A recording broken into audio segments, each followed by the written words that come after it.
Hi guys, we're going to talk about a new product I received in the mail, and so stay tuned and I will let you know what's going on and what's up with this.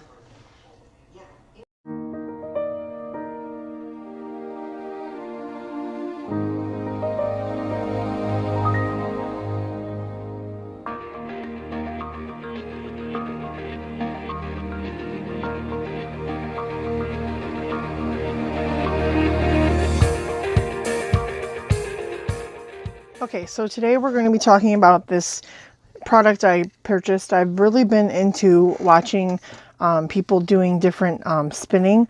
It has to do with, if you know what spinning is, it's you use a drop spindle or a spinning wheel, and you use roving like this here in this package, and you spin a length of it and it creates, and that's how you create yarn.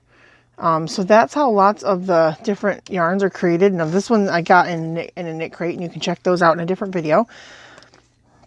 But this one is, so if you look closely at yarn, if you look closely, you can see that there's different, it looks like it's what they call plied. You can see those little twists in it. So that's what you do when you make yarn. They take the roving like this and they twist it really, really tight. And then depending on the thickness, they can make it bigger or smaller. I'm not real good on the terminology yet because I'm just, like I said, getting into this type of deal. But there's many different types of drop spindles. I actually watched a video from the Creativebug YouTube channel. I will put a link in the description of all the places that I talk about today. And they actually showed you how to DIY your own drop spindle, which is the one that you see here. Using two CDs, like old CDs, and then you kind of like, I glued these together, and then I used a dowel rod and with some hooks on the top, so you can make this a top whirl or a bottom whirl spinner. So this would be top whirl, and this would be bottom whirl. And if you're a follower of my Instagram page, you'll also see that I posted when I did this, that I talked about how I made this drop spindle, and I was practicing with some roving, and here's, you can see some roving on there. And so if you check that out on my Instagram, you'll see that. But this is what the other types look like, and I'll put here in just a second, I'll insert some pictures and show you what the different ones look like.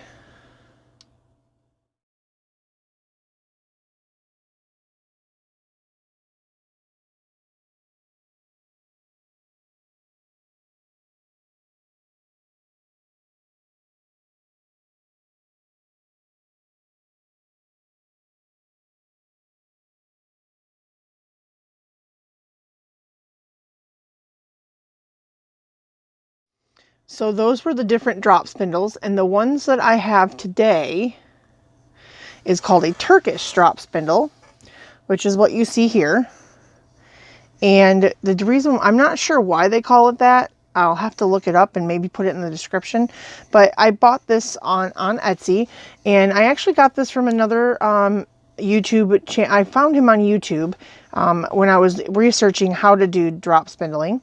And the Turkish spindles all have this type of design. So when you get your Turkish spindle, it comes in 3 pieces like this. And the way you put it, so this is the shaft here, and then you have the 2 pieces here. And the way you put them together is you take the smaller piece and you insert it in the hole there. And then you line up your holes.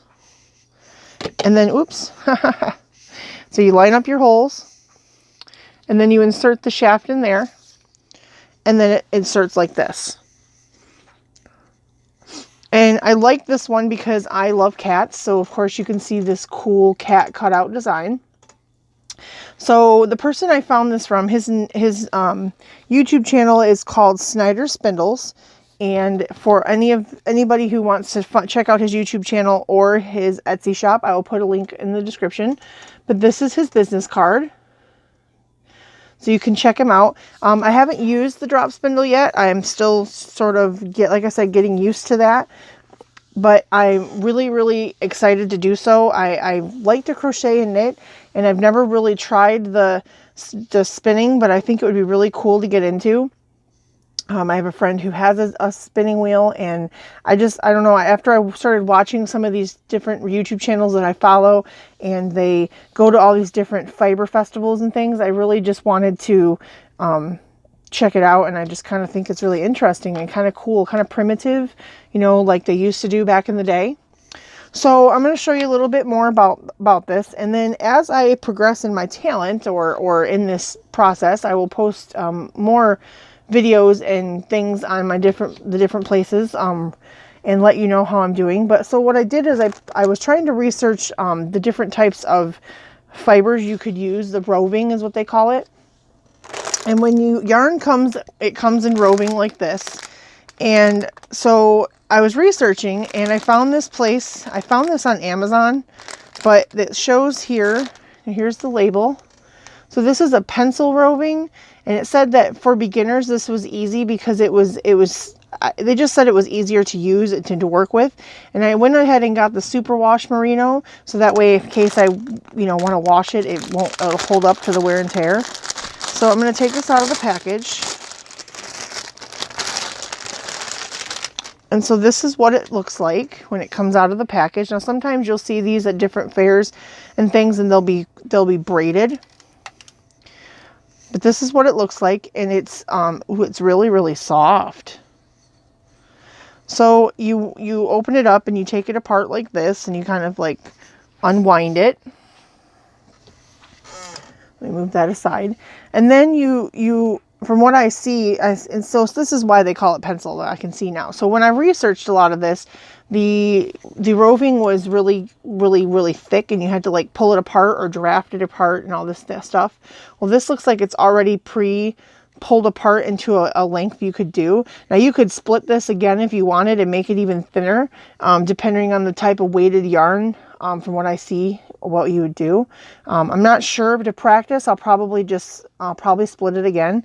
But you could also dye this if you're an indie dyer or like to dye your own yarn. You could definitely dye this, and because it's a superwash merino, you could definitely you don't want to move it around too much or agitate it, but it wouldn't felt or anything when you're trying to wash it, so that's really good. So, and then I'll show you again on the piece that I have. So this is just a small little bit of roving that I had, and so I kind of wound it into this really fine piece here that you see. Let's see if I can get that to focus. See here?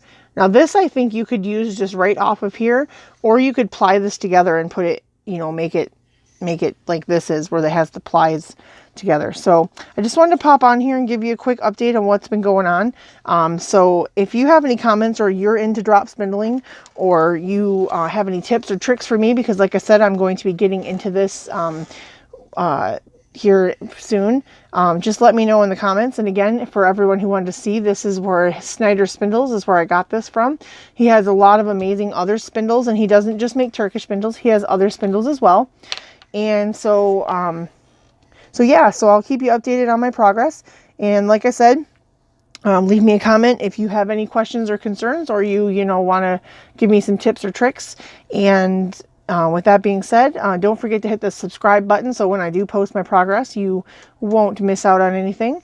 And I guess I'm going to get out of here. So I will talk to you all later. And as always, so what is in your craft room today? Next time on So What Home Party, we will discuss a review on the Lion brand Off the Hook yarn, loopy yarn, and talk about pros and cons and how it works up. See you next time.